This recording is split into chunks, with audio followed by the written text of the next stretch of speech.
இதை முழுமையாக வரவேற்கிறேன். தமிழ்நாட்டு முதல்வருடைய நிலையை முழுமையாக ஆதரிக்கிறேன்.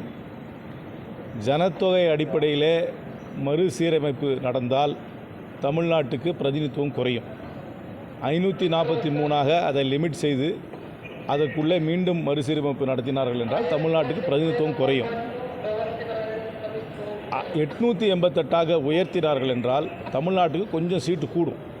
ஆனால் நமக்கு கூடுறதை விட வடநாட்டில் அதிக அளவில் கூடும். இப்போ உத்தரப்பிரதேசத்தில் 80 சீட்டு இருக்குது. தமிழ்நாட்டையும் பாண்டிச்சேரியும் சேர்த்தா 40 சீட்டு இருக்குது. அவங்க 2ல் 1 பங்கு நம்ம இருக்கோம். ஆனால் சீட்டை கூட்டி அதே ரேஷியோ மெயின்டைன் பண்ணுறேன்னு சொன்னாங்கன்னா 3ல் 1 பங்கு ஆகிடுவோம். நம்ம 3ல் 1 பங்கு ஆகிடுவோம்.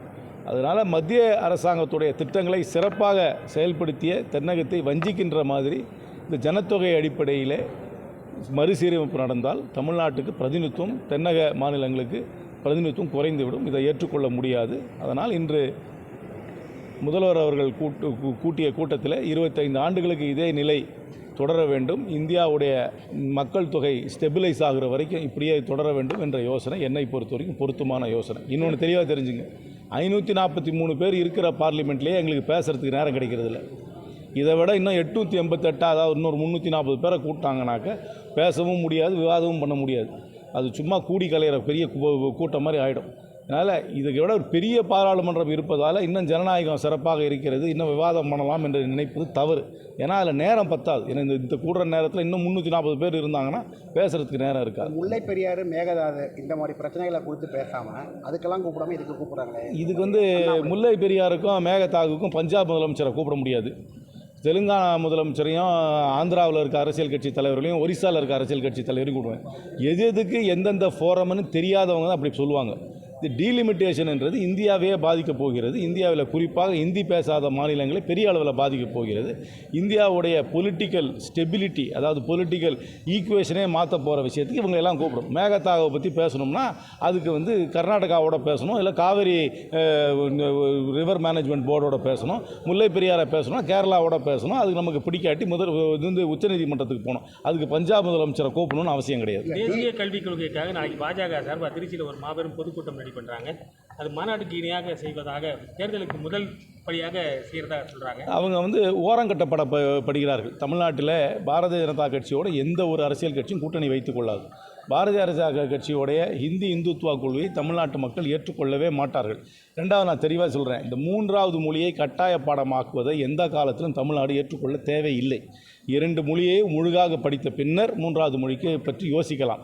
வட மாநிலங்களில் நான் தெளிவாக சொல்கிறேன், எந்த ஒரு ஹிந்தி பேசும் மாநிலத்தையாவது எந்தெந்த 3 மொழியை கற்றுக் கொடுக்குறாங்கன்னு தயவுசெய்து இந்திய அரசாங்கம் ஒரு வெள்ளை அறிக்கையை விடட்டும். இல்லாட்டி அதற்கு வக்காலத்து வாங்கும் பாஜக ஒரு வெள்ளை அறிக்கையை கொடுக்கட்டும். ஒன்று தெளிவாக தெரிஞ்சுங்க, வட இந்தியாவில் பல பேர் வராங்க நம்ம ஊருக்கு வேலை செய்கிறது. திருச்சிக்கே ஆயிரக்கணக்கான வட இந்தியர்கள் வேலைக்காக வருகிறார்கள். வரத்துக்கு முன்னாடி அவங்க ஆத்திச்சோடியும் திருக்குறளையும் படிச்சுட்டா வராங்க. தமிழ் இலக்கியம், குற்றியலுகிறோம், ஐகார குறுக்கம், மகர குறுக்கத்தை படிச்சுட்டா வராங்க.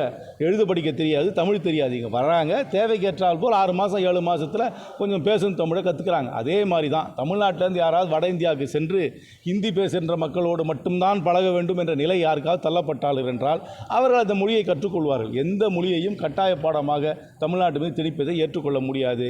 இது மொழி திணிப்பாக மட்டும் பார்க்க முடியாது, ஒரு கலாச்சார திணிப்பாக தான் பார்க்க வேண்டும். எந்த காலத்திலும் தமிழ்நாடு ஹிந்தி திணிப்பை ஏற்றுக்கொள்ளக்கூடாது. திருச்சி விமான நிலையம் உள்ளிட்ட ஒரு விமானத்துக்கு இது ஒரு கவர்மெண்ட் ஆஃப் இந்தியா பாலிசி. இது மேனேஜ்மெண்ட் ஆஃப் ஏர்போர்ட்ஸ் எல்லாருக்கும் தனியார் மயம் கொடுக்குறாங்க. டெல்லி ஏர்போர்ட் எல்லா ஏர்போர்ட்டும் போச்சு. சென்னை மட்டும்தான் அது விதிவிலக்காக இருக்குது. அதனால் என்னை பொறுத்த வரைக்கும் ஏர்போர்ட்ஸ் அத்தாரிட்டி ஆஃப் இந்தியா ஒன்றும் சிறப்பாக ஏர்போர்ட் எல்லாம் நடத்துறது இல்லை. மெட்ராஸ் ஏர்போர்ட் என்னை பொறுத்த வரைக்கும் இந்தியாவிலே மோசமான விமான நிலையம் சென்னை விமான நிலையம் தான். அதோட ஒரு மோசமான விமான நிலையமே கிடையாது. அதை ஏர்போர்ட் அத்தாரிட்டி ஆஃப் இந்தியா தான் நடத்துகிறாங்க. என்னை பொறுத்த வரைக்கும் அதையும் தனியார் மயமாக்கும். இதில் எனக்கு ஒன்றும் இதில் கருத்து வேறுபாடு கிடையாது. தனியார் மயமாக்குறதுனால இன்னும் கொஞ்சம் ப்ரொஃபஷனலாக அவங்க மேனேஜ் பண்ணுவாங்கன்றதான் என்னுடைய நம்பிக்கை. ஒழிய ஏர்போர்ட் அத்தாரிட்டி ஆஃப் இந்தியா நல்லா ஏர்போர்ட்டை மேனேஜ் பண்ணுவாங்க எனக்கு நம்பிக்கை கிடையாது. தமிழ்நாட்டில் சட்டம் எப்படி பஞ்சாபில் விவசாயிகள் மீது தாக்குதல் பேச்சுவார்த்தை நடத்தி அவர்களுக்கு எம்எஸ்பி கொடுக்கணுன்றது தான் எல்லா கட்சிகளும் கேட்டுக் கொண்டிருக்கிறார்கள். ஆனால் மத்தியில் இருக்கும் பாரதிய ஜனதா கட்சி அதை விடாப்பிடியாக இருக்கிறார்கள். அதில் பேச்சுவார்த்தை மூலமாக தான் நடத்த வேண்டும், தாக்குதல் நடத்தக்கூடாது. யாராவது எதிர்கருத்து சொல்கிறார்களோ மாற்று கருத்து சொல்கிறார்களோ பேச்சுவார்த்தை நடத்த வேண்டுமே தவிர அவர்கள் மீது அடக்குமுறையை பாய்ச்சுவதில் எந்த காலத்திலும் நியாயம் கிடையாது. சார், தமிழ்நாட்டில் சட்டம் ஒழுங்கு எப்படி சார்? காரைக்குடியில் கூட ஒரு மன்றம் இந்த கூலிப்படை கொலை கொஞ்சம் அதிகரித்து விட்டது. நேற்று கூட காரைக்குடியில் ஒரு அவருக்கு குற்றப்பின்னணி இருக்குது, அது ஒரு வேறு விஷயம். ஆனால் ஒரு பிளான்டு கூலிப்படை மூலமாக தான் ஒரு கொலை நடந்திருக்கு. கூலிப்படையா இல்லைனா அவங்க வந்து ஒரு ப்ரீ பிளான்டு மர்டர் தான். அதே மாதிரி தான் திருநெல்வேலியில் ஒரு முன்னாள் காவல்துறை அதிகாரி இந்த மாதிரி தாக்கப்பட்டு கொல்லப்பட்டிருக்கிறார். இது என்னை பொறுத்த வரைக்கும் தமிழ்நாட்டில் வந்து மக்களுக்கு ஒரு அச்சத்தை ஏற்படுத்துகிறது. இந்த மாதிரி 2 வகையாக பார்க்கணும். ஒன்று வந்து கிரைம் ஆஃப் பேஷன், ஏதாவது 2 பேர் பேசிகிட்டு இருக்கிறாங்க, ஒருத்தருக்கு சடனாக வாக்குவாதம் வந்துடுது, கையில் இருக்கிறத வச்சு அடித்து கொண்டுறாரு, அது கிரைம் ஆஃப் பேஷன், அதை வந்து தடுக்க முடியாது. ஆனால் இதெல்லாம் அந்த கூலிப்படை மூலமாக நடப்பதெல்லாம் ப்ரீ பிளான்டு மர்டர், இந்த ப்ரீ பிளான்டு கில்லிங். இதெல்லாம் கண்டிப்பாக அரசாங்கம் இன்டெலிஜென்ஸ் விங் மூலமாக யார் இந்த கூலிப்படை, யார் ஏவுகிறார்கள், எங்கெந்த இடத்துலேருந்து கூலிப்படை வராங்க, அதையெல்லாம் மோப்பம் பிடிக்கிறது தான் இன்டெலிஜென்ஸ் விங் இருக்குது. அதுக்கப்புறம் வந்து லா அண்ட் ஆர்டர் வந்து கடுமையான நடவடிக்கை எடுக்க வேண்டும். இந்த மாதிரி சம்பவங்கள் நடப்பதால் என்னை பொறுத்த வரைக்கும் தமிழ்நாட்டு மக்களுக்கு ஒரு அச்சம் நிலவில் தான் இருக்கிறார்கள் என்பதில் எனக்கு சந்தேகம் கிடையாது. இதுக்கு டெல்லி கெஜ்ரிவால் அரசு போயிடுச்சு, அதே மாதிரி தெலுங்கானா போயிடுச்சு. அந்த மாதிரி நிலைமை தமிழ்நாட்டுக்கு வருமா? தேர்தலுக்கு முன்பாக அமலாக்கத்துறை கொஞ்சம் வேகமாக ஒரு மாநிலத்திலும் செயல்படும் என்பதில் தான் அவங்களுடைய பேட்டர்ன்.